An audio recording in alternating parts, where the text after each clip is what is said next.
राम मंदिर, इस वजह से रामलला की मूर्ति का रंग है काला। जानिए इसके पीछे की कहानी। प्राण प्रतिष्ठा से पहले भगवान राम की मूर्ति की तस्वीर सामने आई जिसमें वह बाल स्वरूप में श्यामल पत्थर से तैयार दिख रहे हैं। ऐसे में लोगों के मन में सवाल उठा रहा है कि रामलला की मूर्ति काली या श्यामल क्यों है। प्राण प्रतिष्ठा से पहले भगवान राम की मूर्ति की तस्वीर सामने आई जिसमें वह बाल स्वरूप में श्यामल पत्थर से तैयार दिख रहे हैं।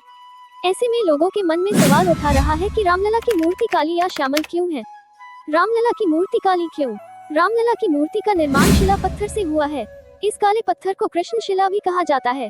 इस वजह से भी रामलला की मूर्ति श्यामल है। जिस पत्थर से रामलला की मूर्ति का निर्माण हुआ है उसमें कई गुण हैं। वो पत्थर कई मायनों में बेहद खास है। क्यों खास है रामलला की मूर्ति में उपयोग हुए पत्थर? रामलला की मूर्ति के निर्माण में इस पत्थर का उपयोग करने के पीछे एक वजह ये भी है कि जब रामलला का दूध से अभिषेक होगा तो दूध के गुण में पत्थर की वजह से कोई बदलाव नहीं होगा।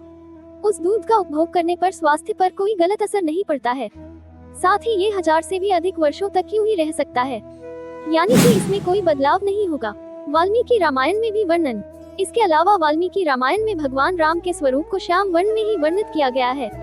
इसलिए ये भी एक वजह है कि रामलला की मूर्ति का रंग श्यामल है। साथ ही रामलला का श्यामल रूप में ही पूजन होता है। कैसी है भगवान श्री राम की मूर्ति? श्री राम जन्मभूमि तीर्थ क्षेत्र के महासचिव चंपत राय ने बताया कि भगवान श्री रामलला की जो मूर्ति बनी है वह 5 वर्ष के बालक का स्वरूप है। उन्होंने बताया कि मूर्ति 51 इंच की है और रामलला की मूर्ति का निर्माण काले पत्थर की गई है। रामलला की मूर्ति में भगवान के कई अवतारों को दर्शाया गया है। जय श्री राम।